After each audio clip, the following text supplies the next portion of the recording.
तो दोस्तों आज की इस वीडियो में दो बहुत ही ज्यादा महत्वपूर्ण विषयों के ऊपर हम लोग चर्चा करने जा रहे हैं। ये डिफेंस से संबंधित वो खबरें हैं जो कि हमारे स्वदेशी विनिर्माण से जुड़ी हुई है। वीडियो को एकदम एंड तक देखते हुए खंडवा डिफेंस फैक्ट को सब्सक्राइब जरूर कर दीजिएगा। तो दोस्तों सबसे पहले बात कर ली जाए देसी आयरन डोम की। इसकी आज सबसे पहले बात करना जरूरी है क्योंकि आज ही हम लोगों ने एक वीडियो में डिस्कस किया था कि किस तरह से भारत के डीआरडीओ द्वारा तैयार किए गए आकाश संयम के द्वारा चार लक्ष्यों को एक साथ एक ही फायरिंग यूनिट द्वारा मारकर गिरा दिया गया। और इस तरह का कारनामा करने वाला आकाश एयर डिफेंस सिस्टम दुनिया का पहला डिफेंस सिस्टम बनता है। आज तक ऐसा कारनामा कोई अन्य नहीं कर पाया है। लेकिन दोस्तों एयर डिफेंस सिस्टम्स की बात की जाए तो भारत के पास इसकी बहुत सारी वैरायटी है और बहुत सारी रेंजेस है।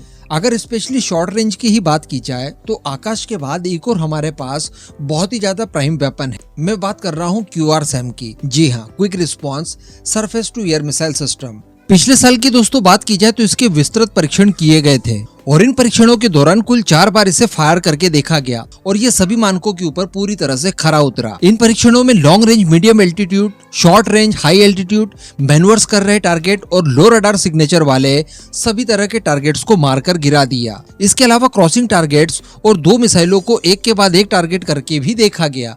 वहां पर भी इसने 100% सफलता हासिल की और काफी जल्दी रिस्पॉन्स करते हुए इस मिसाइल डिफेंस ने अपनी सारी परीक्षाएं पूरी की। अब बताया जा रहा है दोस्तों कि भारतीय सेना इनकी बड़ी मात्रा में तैनाती करने जा रही है और पाकिस्तान से लगती हुई सीमा हो या फिर चाइना से लगती हुई सीमा हो, दोनों ही तरफ इसकी भारी डिप्लॉयमेंट की जाएगी। तो ये एक बहुत ही अच्छी खबर है। स्वदेशी एयर डिफेंस सिस्टम्स की जो लेयर्स हैं वो एक के बाद एक डलती जा रही है। BMD से शुरुआत करके QRSAM तक हम लोग पहुंच चुके हैं, तो ये अपने आप में बहुत बड़ी उपलब्धि है। अब अगर इसकी दूसरी खासियतों की भी बात की जाए तो ये 3 किलोमीटर से लेकर 30 किलोमीटर तक की आपको रेंज प्रोवाइड करवा सकता है। इसके अतिरिक्त दोस्तों इसमें 32 kg का वॉरेट इंटीग्रेट किया जाता है। अब अगर इसके एल्टीट्यूड की बात की जाए तो ये आपको सरप्राइज कर देगा क्योंकि ये केवल 98 फीट की ऊंचाई पर जाकर दुश्मन के द्वारा भेजे गए किसी भी हॉस्टाइल को मारकर गिरा सकता है और अधिकतम जो एल्टीट्यूड ये प्राप्त कर सकता है वो है 33,000 फीट। यानी कोई हेल क्लास का UAV भी अगर उड़ रहा हो तो उसे भी बड़ी आसानी से ये डिस्ट्रॉय कर सकता है, बहुत ज्यादा एल्टीट्यूड पर जाकर भी।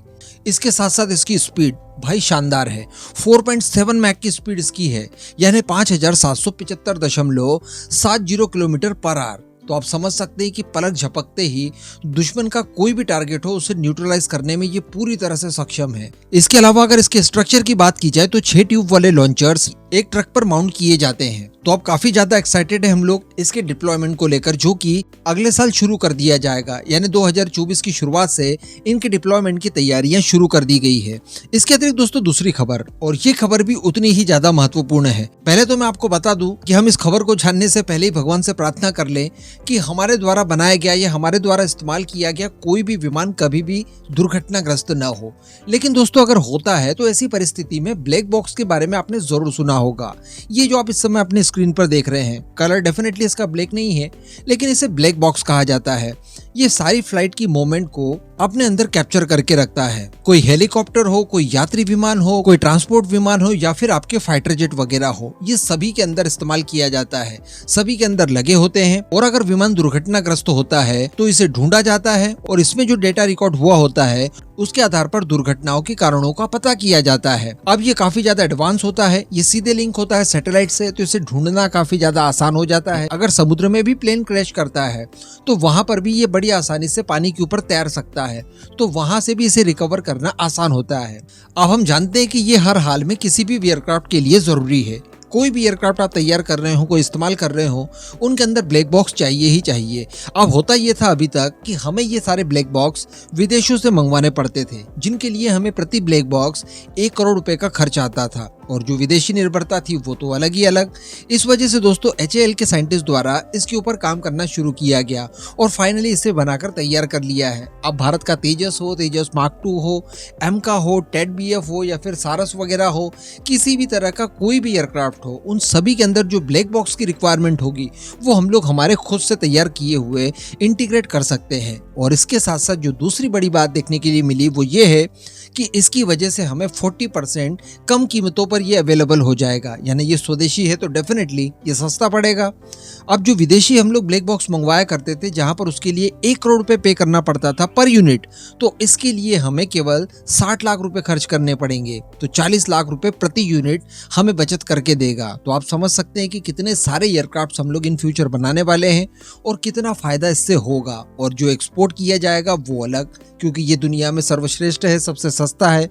इसके साथ साथ अभी एचएएल की प्लानिंग ये भी है कि इसे और भी सस्ता बनाया जाए और प्रति ब्लैक बॉक्स कम से कम 60% का मुनाफा हम लोग ले, यानी इसकी कीमत 50 लाख से भी कम आए। इसके लिए तैयारियां चल रही है, जो कि मास प्रोडक्शन के दौरान संभव है। जब भारी मात्रा में हम लोग एयरक्राफ्ट बनाएंगे उस दौरान अपने आप इनकी कीमतें और कम हो जाएगी। अब इन दोनों ही मुद्दों पर दोस्तों आपका क्या मानना है, नीचे कमेंट करके जरूर बताइएगा।